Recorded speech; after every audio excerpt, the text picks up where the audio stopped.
Kansas Governor Laura Kelly on Monday issued a verbal disaster emergency proclamation due to increased fire weather risks this week. The declaration allows more resources to be available for fighting wildfires.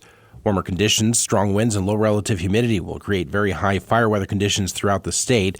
Local and state officials are advising all burns be postponed until conditions improve. The Kansas Division of Emergency Management will staff the State Emergency Operations Center beginning today to assist counties and local responders if requested.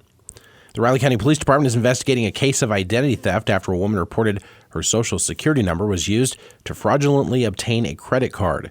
The 44-year-old victim reported the crime Saturday. Police say the total loss associated is over $26,000. Anyone with information can contact Crime Stoppers. Riley County property owners should be receiving change of value notices in their mailboxes this week. The appraiser's office mailed out those notices Friday, which reflect changes in property values due to fluctuations in the local real estate market. Residents will have until March 25th to file an appeal. In a Monday statement, Riley County appraiser Anna Burson noted that the overall sales volume has decreased, but sale prices have increased on average around 4%, according to data from the Kansas Association of Realtors. The statewide average home sale price in December was just over $292,000, a 4.1% increase year over year. In the Midwest, prices rose about 6%, while the national trend has seen increases at around 4.4%. In 2023, Riley County noted property value increases ranging from anywhere between 7 and 17%. 2024 valuation data can also be found online using the parcel search option at rileycountyks.gov. Riley County Commissioners discussed changes to the county's animal control resolution on Monday. Deputy County Councilor Shelley Woodard suggested the removal of license tag requirements for residents in unincorporated areas. Most people don't come in and register their farm dogs, and the clerk's office had tags at one point. I think they just didn't even use them. And so my recommendation, unless there's an objection, is we go ahead and remove that licensing requirement. I don't think it would bring in much in the way of revenue. I think it would be a lot more of an administrative hassle to track all of that. So. She also recommended Monday removing references within the resolution on code enforcement officers serving as animal control. Our code enforcement officer is not trained to do animal control, doesn't have the proper equipment, which is required. And after talking to planning and development, they agree that they don't think that they're really equipped to handle that. And so that way we're not sending out an untrained employee to try to handle animal control. From a liability standpoint, I think that would be problematic. The changes will go toward a final draft that'll be finalized in a few weeks. A retirement contract for the Pottawatomie County Sheriff's aging K9 Turbo was approved Monday. Sheriff Shane Yeager informed county commissioners about the process and noted the dog's handler, Sergeant Dustin Young, is wanting to take control of the dog. It's the same thing that we did with our last dog, Jax, that went with Brian Lukert. So it's that time. It's just he's 9 years old and a working dog of police nature he's at his max. Yeager says the sheriff's office has budgeted $11,000 for a replacement canine. So actually he's out in Colorado right now. We're getting another Labrador. So it will be one that's trained. It will have heroin, cocaine, methamphetamine, MDMA, and fentanyl. So it will actually be able to find fentanyl. So, and also be an evidence dog where it can find evidence if someone throws a gun or a bullet or drugs. It can also find people too. The dog will not be trained to detect marijuana. A new plaque bearing the names of 50 Pottawatomie County veterans will be unveiled at a public ceremony Monday at the Veterans Memorial in Westmoreland. KMAN's AJ Shaw reports. Last April, the county began collecting names of honorably discharged veterans that reside or have resided in Pottawatomie County and served in any branch of the military from 1947 onward. Those 50 names were received in December to be added to the memorial on a bronze plaque.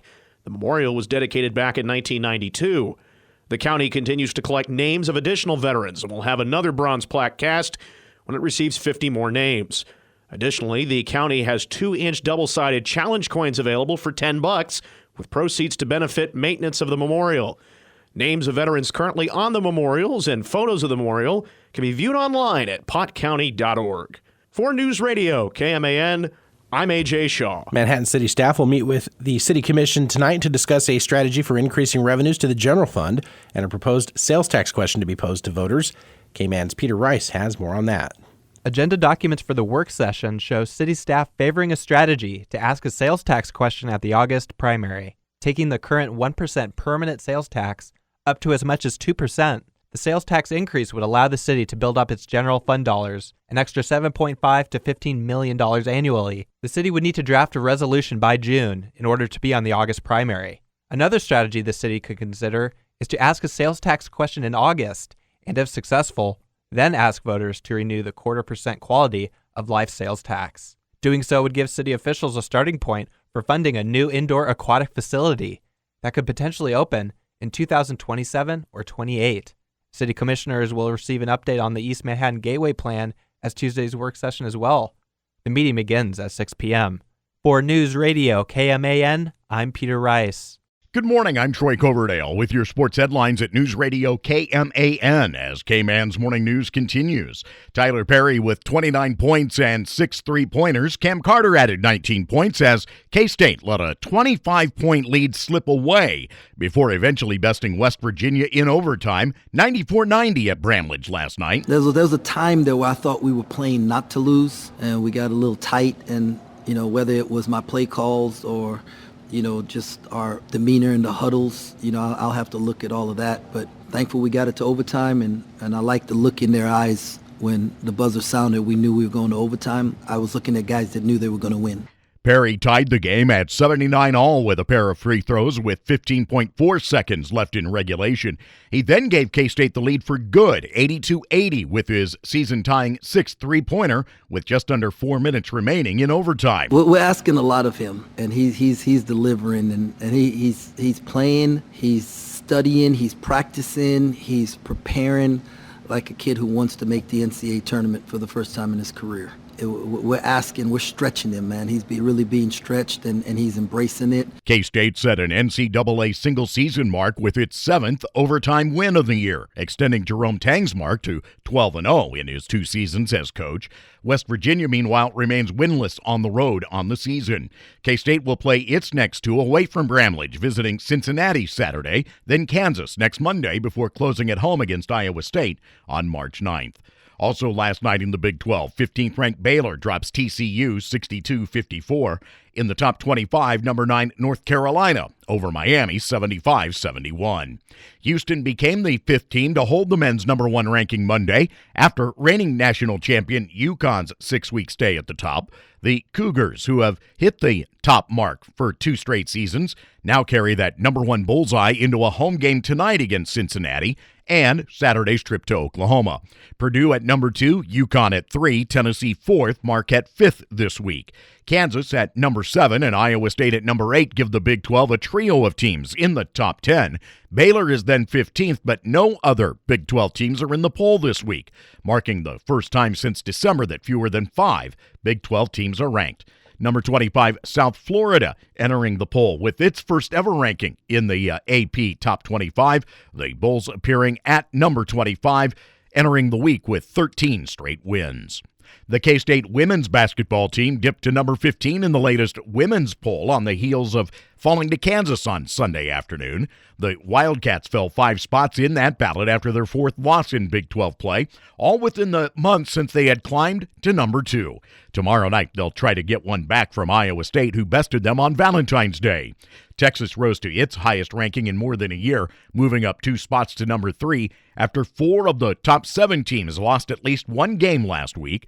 Texas has now won 8 straight and will close out the regular season this week against 20th-ranked Oklahoma and BYU. The Longhorns are a game back of the Sooners for first in the Big 12. South Carolina remains the unanimous number 1, picking up all 35 votes from the national media panel. Ohio State at number 2, the Buckeyes having clinched a share of the Big 10 title with their 14th consecutive win Sunday. Stanford at number 4 after a pair of home games were split last week against Arizona and Arizona State. Virginia Tech moved up 3 spots to 5th, followed by Iowa, USC, and UCLA. LSU is up 4 places to 9th, UConn to number 10. From the Big 12, besides the Cats, Longhorns, and Sooners, Baylor is at number 21, West Virginia 24th. High school sub-state basketball last night in the area. Rossville dropped Riley County 50-37. Silver Lake over St. Mary's 67-55. 2A girls action saw Valley Heights eliminate Republic County by a 60-26 mark, and Wabaunsee defeated Jackson Heights 77-55. Manhattan High's girls will play host to Topeka High tonight. A win would send them to either Liberal or Wichita North on Friday. Junction City travels to Wichita Heights tonight, the top seed on the 6A bracket. Wamego in 4A, the 4th seed on the East bracket. They'll play host to Chanute tonight. And then either Labette County or Holton Friday, pending a win. Rock Creek will travel to Bishop Miege tonight as the 15th seed on that East bracket. 3A girls action tonight sees Riley County travel to Rossville. In 2A boys, Wabaunsee visits Bennington, and Valley Heights will travel to Lincoln. The Jeff Mittie Coaches Show coming up this evening at 6 o'clock on Sunny 102.5. We've got Manhattan High girls basketball for you here on News Radio KMAN as the Indians open sub-state play at home as they again welcome in Topeka High. That coverage to begin at 6:45. This afternoon, the game gets underway at 4. Plenty to talk to after K-State's win last night at home over West Virginia. The game for 2 hours this afternoon from 4 to 6 at News Radio KMAN.